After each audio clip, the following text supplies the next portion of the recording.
بسم الله الرحمن الرحيم. دروس اللغة العربية لغير الناطقين بها، الجزء الثالث، الدرس الأول. Arab tili darsiga 3-chi qism kitob, birinchi dars. Endi bugun o'rganmoqchi bo'lgan birinchi darsimizdagi asosli grammatika nuqtalarini avval bir yig'inchoqlab tushunib olaylik.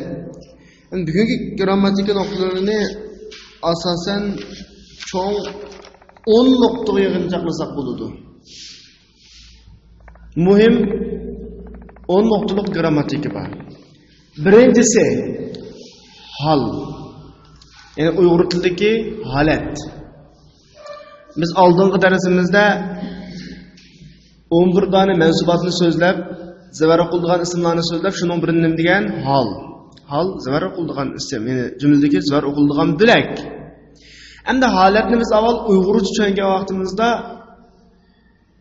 qilyotib, aytib, qilgan peti, aytgan peti, qilib, aytib, qilgan holatda, qilgan holda degandek ma'nolarda ishlatiladi, iboralarda.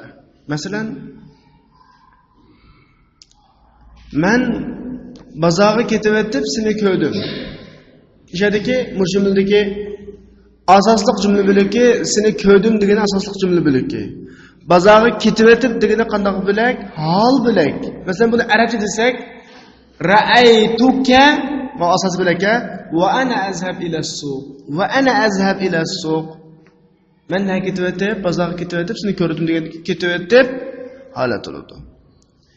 Undan boshqa maktabga piyoda bordim. Zahabtu ila al-madrasa mashiyan. Mashiyan. Shu o'rindagi nima? Mashiyan nim bo'ldi? Holat bo'ladi. Men maktabga qanday holatda? Mangan holatini piyoda bordim. Bu holat. La tamshi fi at-tariq qari'an. Siz yo'lda kitob o'qib, qana qilmang, mangmang.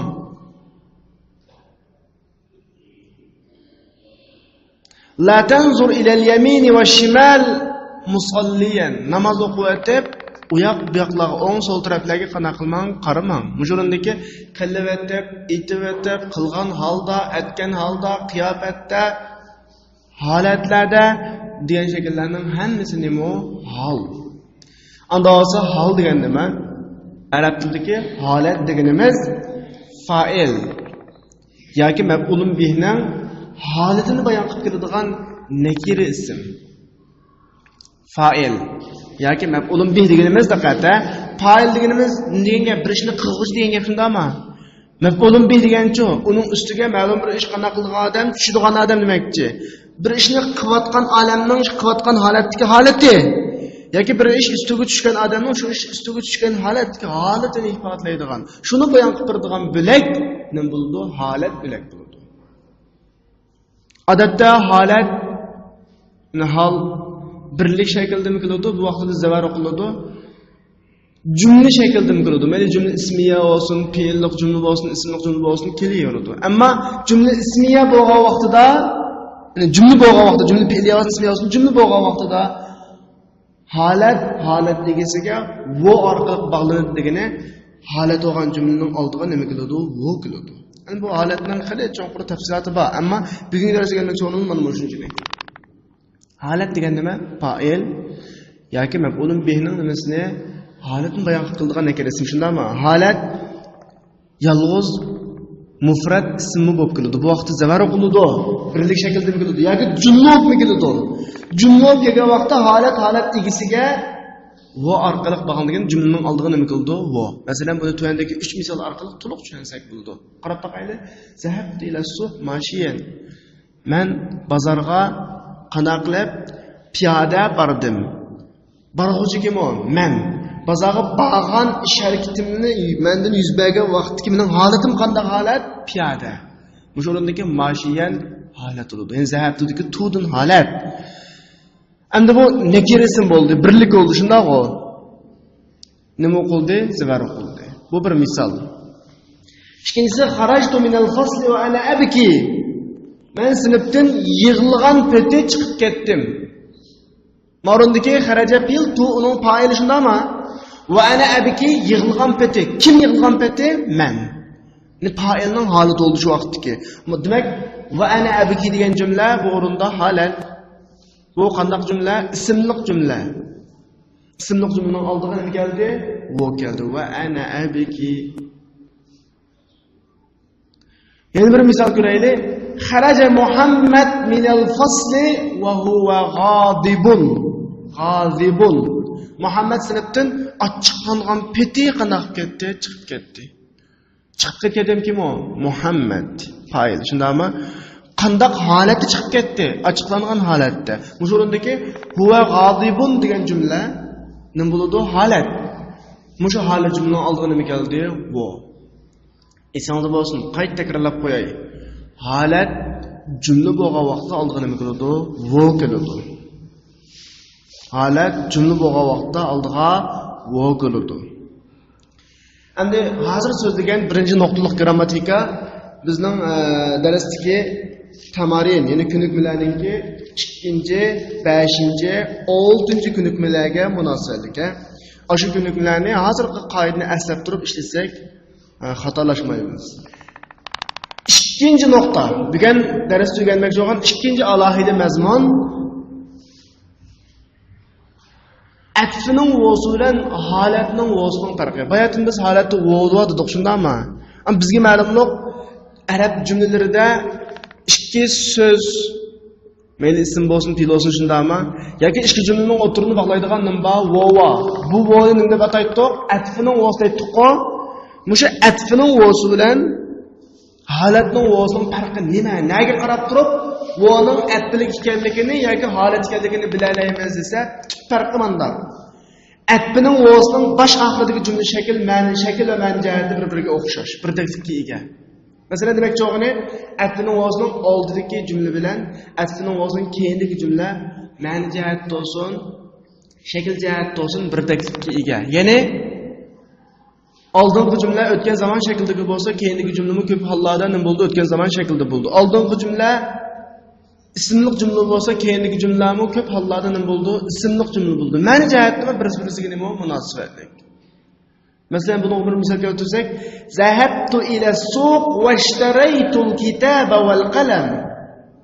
Men bozorga borib, bu kitob bilan bu qalamni qanday qilib oldim? Sotib oldim. Mush o'rinda bozorga bordim degan jumla qaysi? Zahabtu.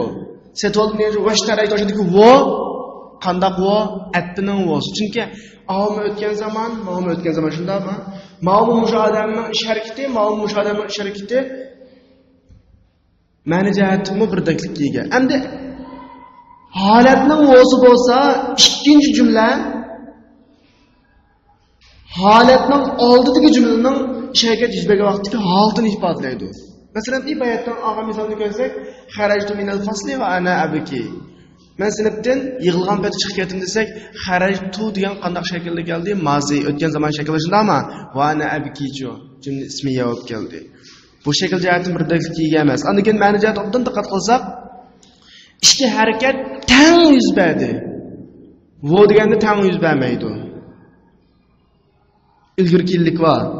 Ammo ma'noda men chiqib ketgan vaqtidagi holatim qanday holat? Yig'lab chiqib ketdim shundami? Ikki harakat tang yuz berdi. Demak, ma'ni jihati farq bo'ladi. Mana bu atfining vosi bilan holatning vosining o'tiridagi farqlar. Endi hozirgi so'zlagan nuqtaliq grammatika bizning mashqimizning 3-chi, 4-chi mashqiga munosabatli qoida. Mashq qilgan vaqtda 3-chi, 4-chi mashqni mush grammatika, mush qoidani aslab turib ishlasak, xatolashmaymiz. 3-chi grammatika la'alla. Bizga ma'lumlik la'alla huruful mushabbaha bil fi'lning birisi shundami? Mubza xabarning ustiga kirib, ismizni zavar xabarini pesh qiladigan bir omil. Ammo bu yerda bizga u munosabatlik emas. Hozir biz so'zlamoqchi bo'lganimiz la'allaning jumladagi ma'nosi. Biz nima deb tarjima qilib kelayotgan la'allani balkim shundoq bo'lishi mumkin deb shundami? Endi la'alla odatda umuman ikki xil ma'noni ifodalaydi. Birisi umid qilish, yana birisi ko'ngil bilish.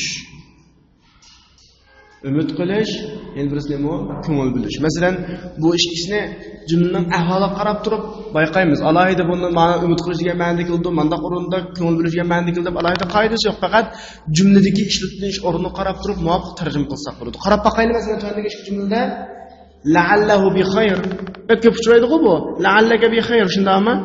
Siz yaxshi bo'ldingmi degan gap. Uyg'urchada yaxshi bo'ldingmi degan gap, sizning yaxshi bo'lishingizni umid qilaman, yaxshi bo'lg'aysiz ilohim degandek gap.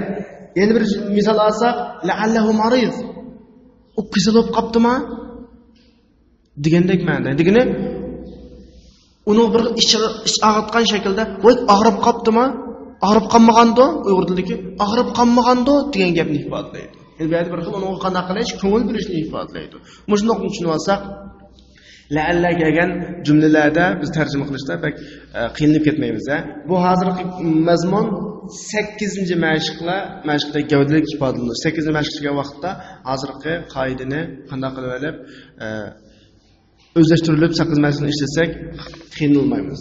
4-nuqtalik grammatika bugungi darsdagi ilaykum deb bir qurilma bor, ibora bor. Ilaykum.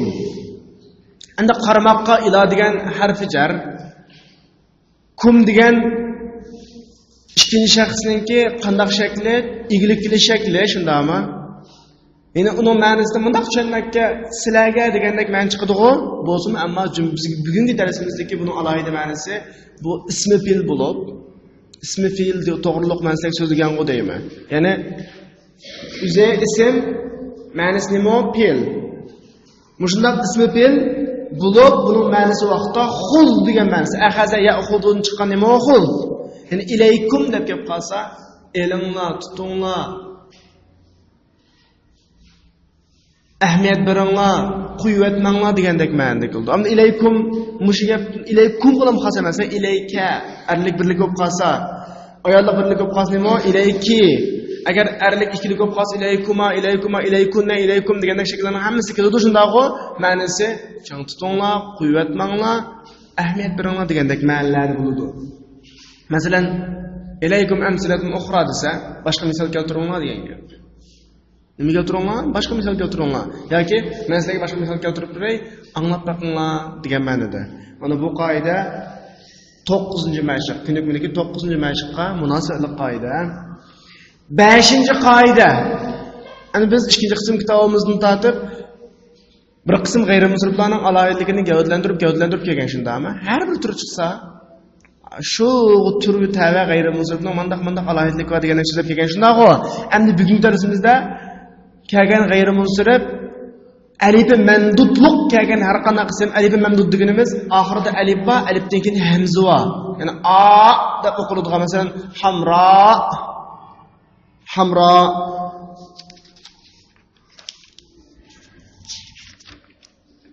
ashya aghniya asdiqa fuqara o'xshash kelgan ismlar hammasi g'ayrimusrif bo'ladi. Ya'ni oxirisida alif, undan keyin nima kelgan? Hamza kelgan. Ya'ni buni arab tilida al-ismul mamdud deb qo'ydi. Ya'ni al-ism bil alifil mamdud deb qo'ydi.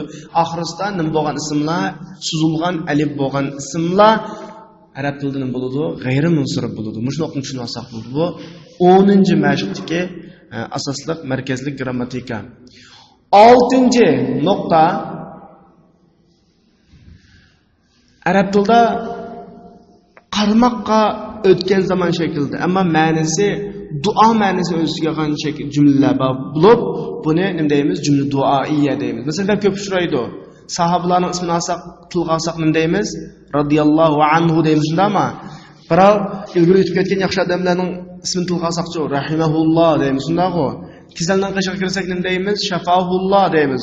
Bundan hammasiga qarasak, radiyallohu anhu o'tgan zaman shakli. Rahimahulloh desak o'tgan zaman shakli. Shafahulloh desak o'tgan zaman shakli shundaqmi? Ammo ma'noyatni deb tarjima qilamiz. Radiyallohu anhu deb kelsa, Alloh undan rozi bo'lsin. Rahimahulloh deb kelsa, Alloh unga qana qilsin, rahim qilsin. Shafahulloh desa, Alloh unga qana qilsin, shifolik bersin degan gap. Ya'ni bu xildagi jumlalar qanday jumla deb ataladi? Jumla duoiya deb ataladi. Ya'ni shakli o'tgan zaman, ma'nosi duo bo'lgan jumlalar jumla duoiya deyiladi. Masalan, buni radhiyallohu anhu, shafahulloh, rahimahulloh degandek misollar ko'p. Bu 11-mashqda gavdalik maqsad qilingan grammatika. 7-nuqtalik grammatika. Bugungi darsimizda hal min sual degan bir jumla bor. Ana o'shadagi hal min sual degan jumlaning aslisi hal min sualin indak degan gap asli. Sual bormi degan gap qo'y, shundami? Aslisi bormi degan gap nereden chiqdi? Indakdan chiqdi. Inda bo'lmasa bo'lmaydi, shundami? Undan keyin min ortiq. Minga hech qanday tarjima qilmaymiz. Buni tushunishda hal sualun indak deb tushunsak bo'ladi. Ashroq tushunsak min ortiq keladi, ha. Bu 12-mashqda gavdalik ifodalangan mazmun. Musha hal min sual degan jumlada zodi asli nima desa, min yo'q, indida bir siva oxirisida hal sualun indak deb tushunsak to'g'ri tushunamiz. 8-mazmun lada. Endi lada oxirisida alif maqsur bor, lada alif qo oxirisi. Endi mush lada deganni mayli birinchi shaxs, mayli ikkinchi shaxs zimirlarga, almashlarga muzaf qilgan vaqtimizda lada degan alif nimaga o'zgaraydi? Yo'ga o'zgaraydi. Masalan, ladayya, ladayka, ladayhi asli nima? Lada alif shundami? Endi hozir shunda zimirga zab qildik, nima bo'lib ketdi? Ladayya, ladayka, ladayhi degandek nimaga o'zgardi? Yo'ga o'zgardi. Ammo ismlarga zab qilsaqchi, lada Muhammad, lada Bakrin deb o'z paticha turdi shundami? Faqat zimirlarga zab qilingan vaqtda ham yo'ga o'zgaradi.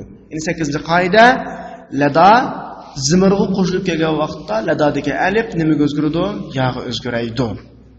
Bu 13-mashqdagi nuqtalik grammatika.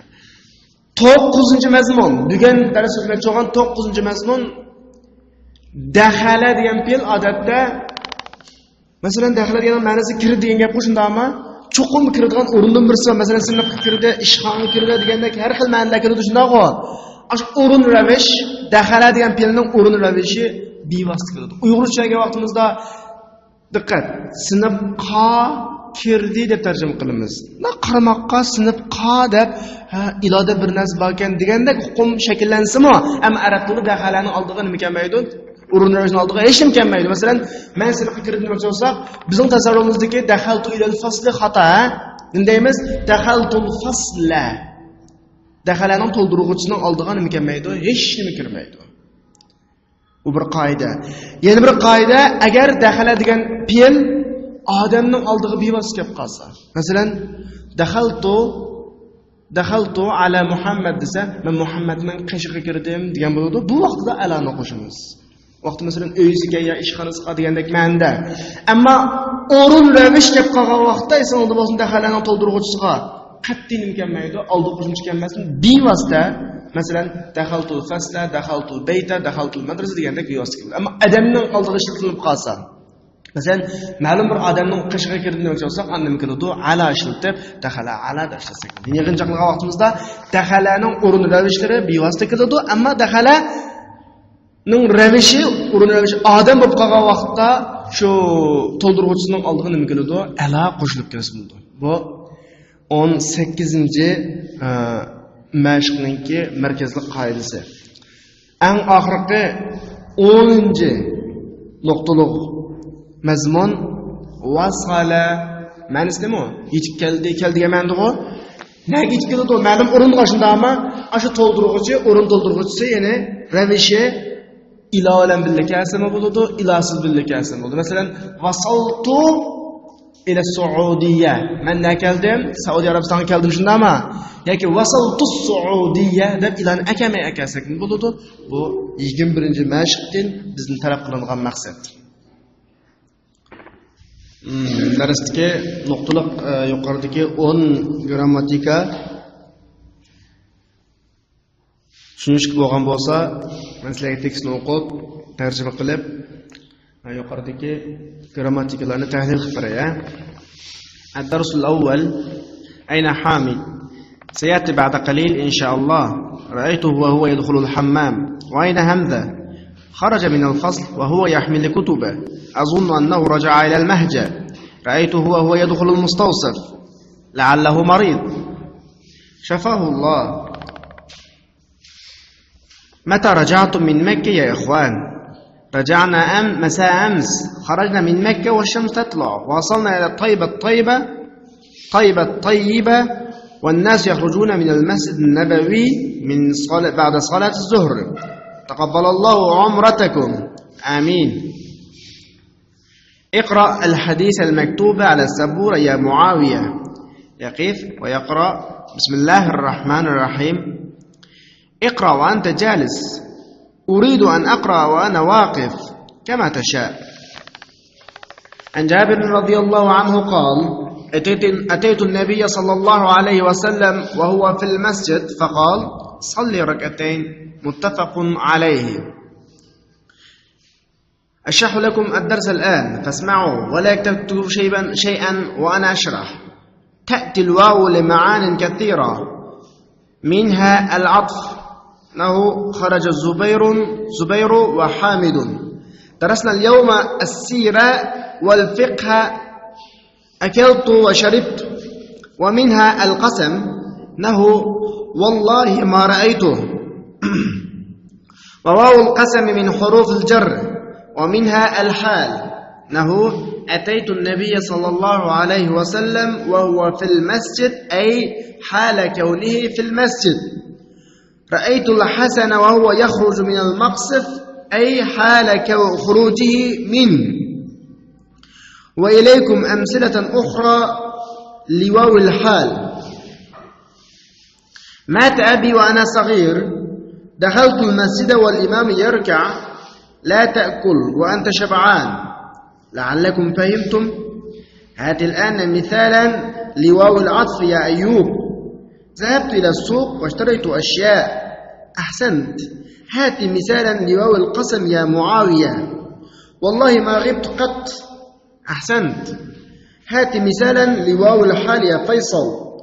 دخلت المسجد والإمام يخطب، أحسنت. هات مثالا آخر يا يونس.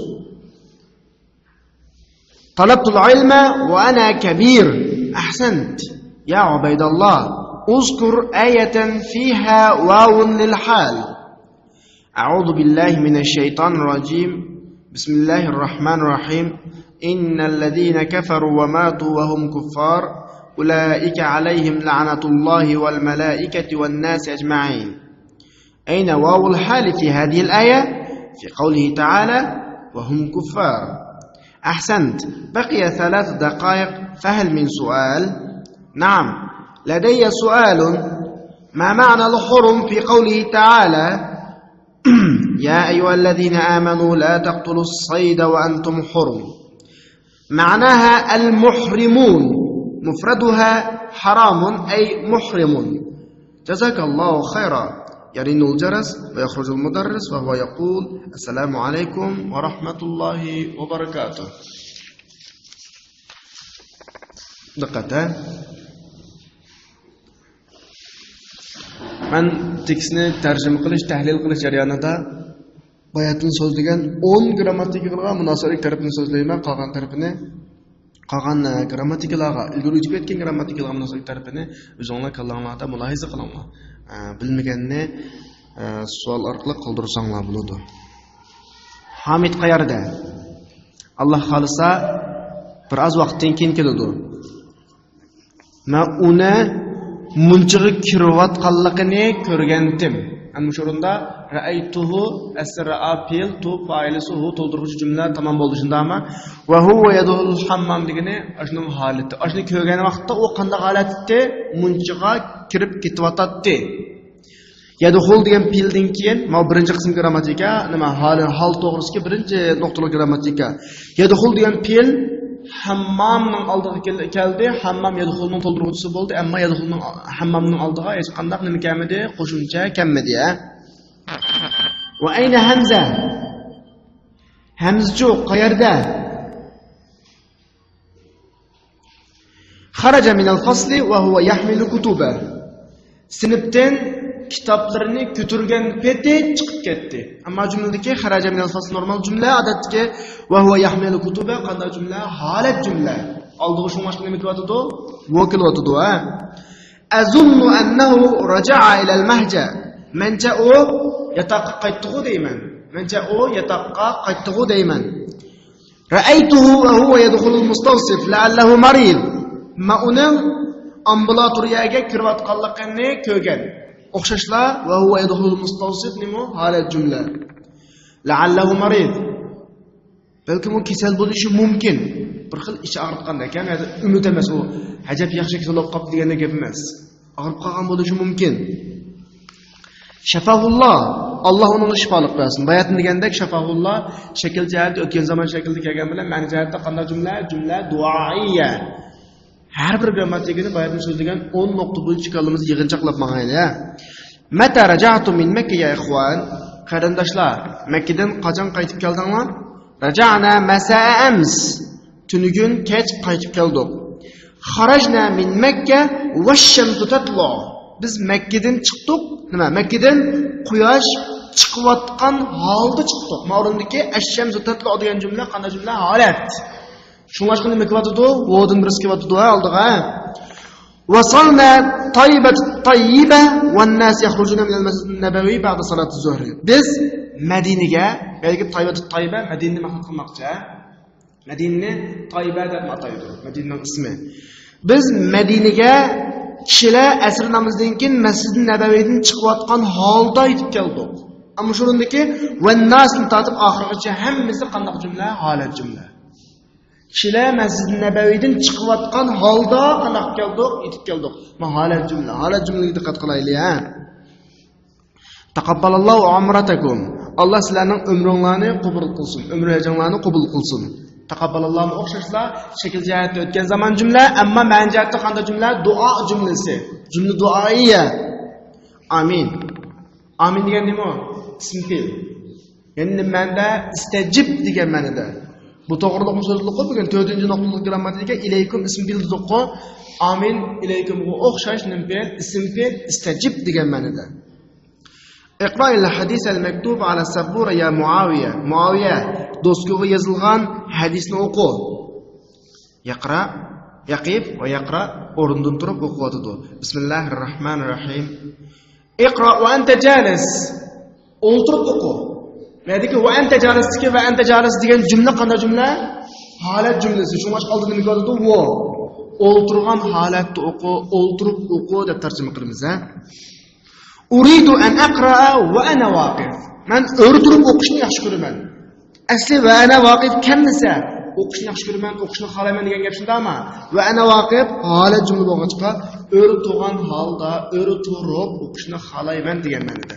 Va ana waqif qanday jumla? Holat jumla. Kamatasha xohlagancha bo'lsin. O'zing ixtiyor qilgancha o'rtib o'qisang, o'rtib o'qi, o'ltirsang, o'ltib o'qi.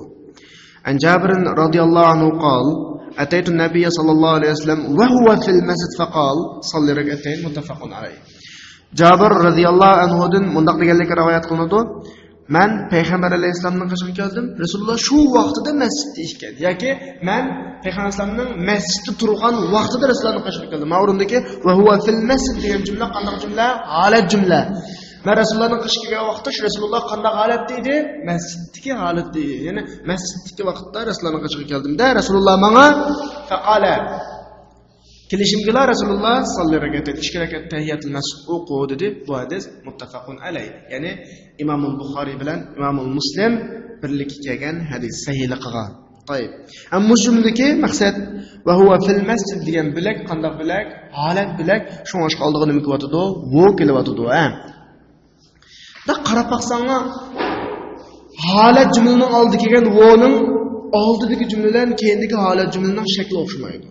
Ma'ni jihatdan o'xshamaydi, shundami? Qurilma jihatdan o'xshamaydi. Mushaga qarab turib, atning vosi bilan holatning vosini farqlantirib olsanglar bo'ladi. O'qituvchi. Ashrahu lakum ad-dars al-an. Hozir sizlarga darsni izohlab tushuntirib beraman. Fasma'u, anglanglar. Va la taktubu shay'an va ana ashrah. Men izohlayotgan vaqtda bir narsa yozmanglar. Ma'lumdiki va ana ashrah degan jumla qanday jumla? Holat jumla. Men sizlarga izohlayotgan holatda sizlar qanday qilmanglar? Bir narsa yozmanglar degan gap. Bu holatning vosi. Ta'til wawu li ma'anin kathira. Bu ko'p ma'ni uchun keladi. Degani voning nurg'un ma'nosi. O'qituvchi tushuntiryapti-da o'quvchilarga. Ulardan biri atfi. Vo'ning atfi ma'nosi bor. Ya'ni bir bo'lakni yana bir bo'lakka qanday qilish, bog'lash ma'nosi bor. Masalan, xaraja Zubayru va Hamid. Hamid bilan Zubayr chiqdi. Kimning nimaga bog'ladi? Hamidni Zubayrga bog'ladi. Qarabsaq, Zubayr mo chiqdi degan filga munosiblik, Hamid mo chiqdi degan filga nima bo'ldi? Munosiblik bo'ldi. Mana bu atfi. Endi bir misol. Darasnal yawma sirata wal fiqh. Bugun tarix bilan fiqhni o'qidik. Mushurunda fiqh degan so'zni sirga qanday qilib bog'ladi? Ma'ni jihatda tarixni o'qidik, sirni o'qidik deb ikkisi bir ma'noda keldi, shundaymi? Akaltu va sharibtu. Men yeb ichdim. O'xshash jumla. Ma'lum o'tgan zaman.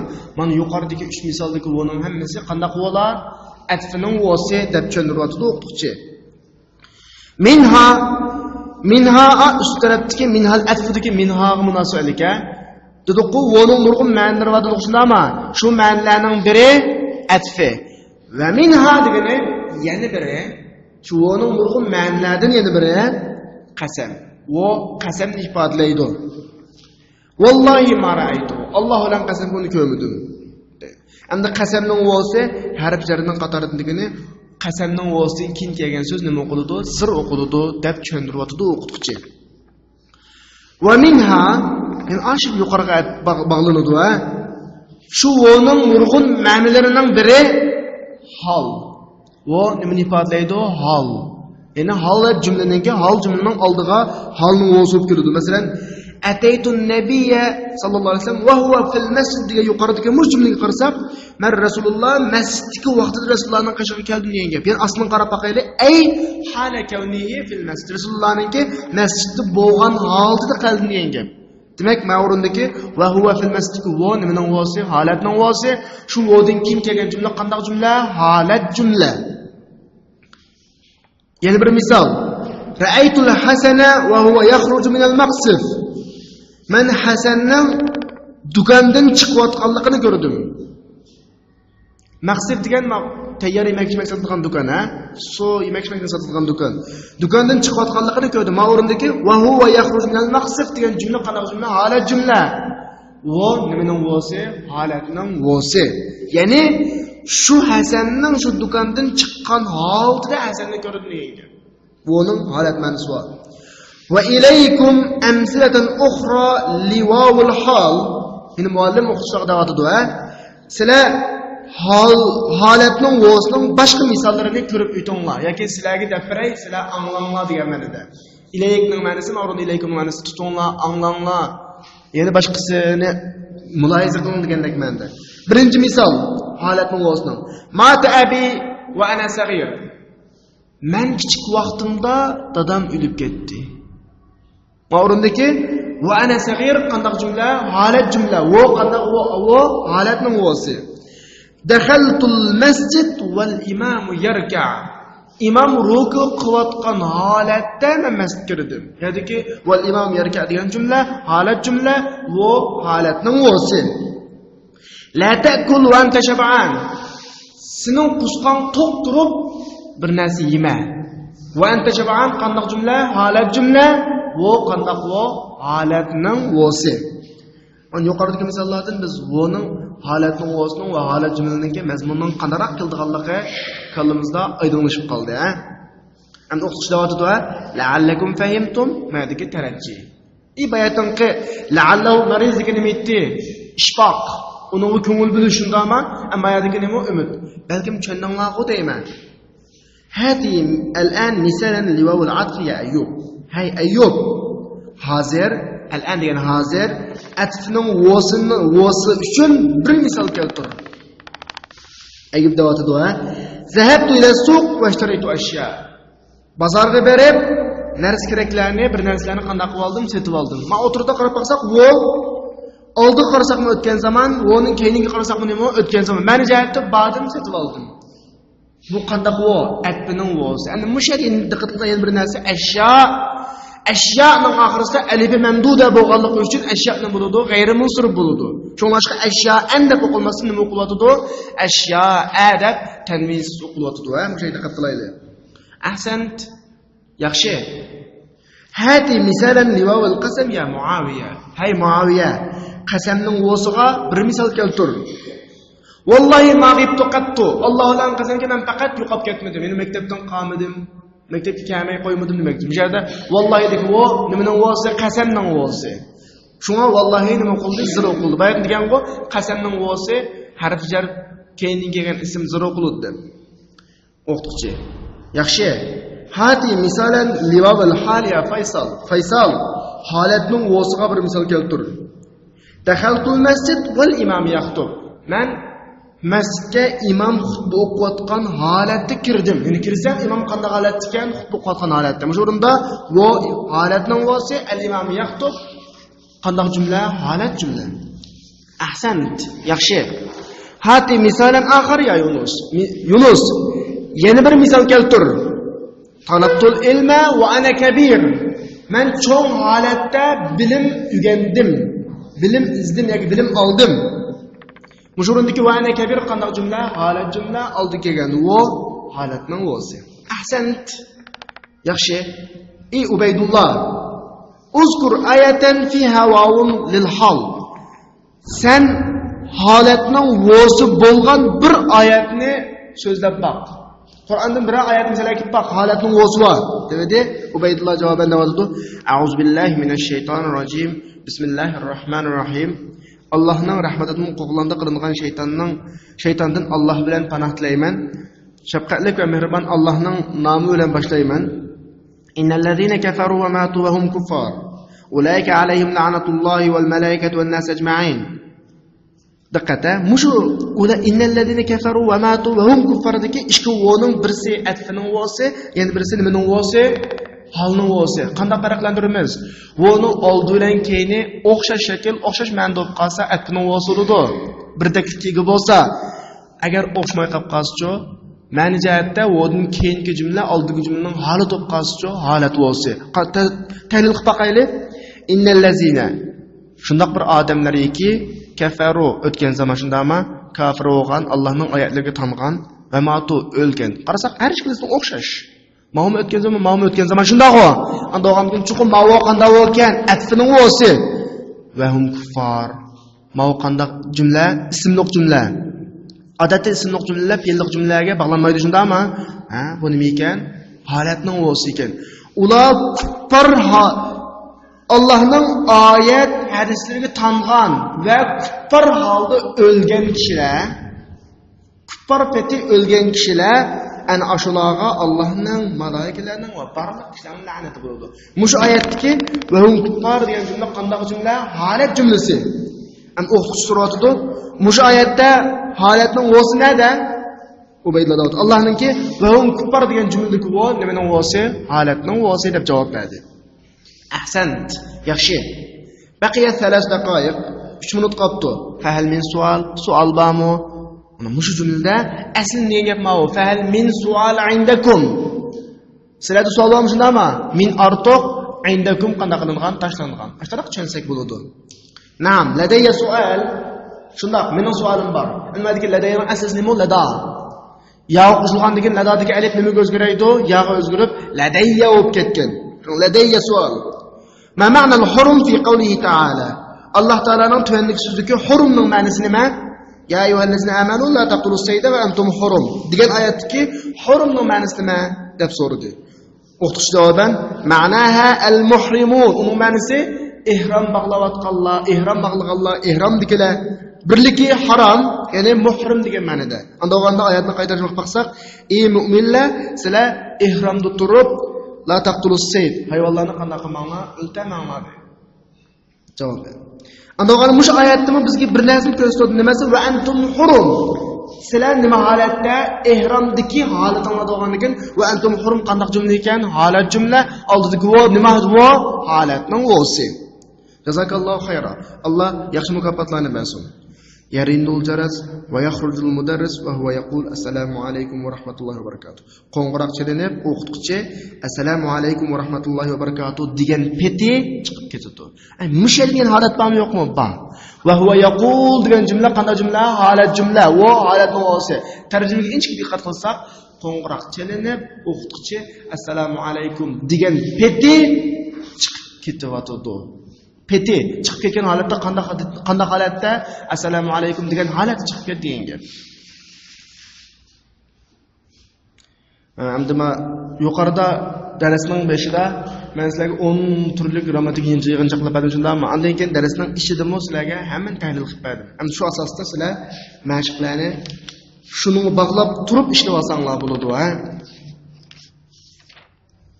Sizlarga ma'lummi, 3-qism kitobda biz mashqni ishlab turishni tushuntirmaymiz, ammo mashqni topshirib olamiz.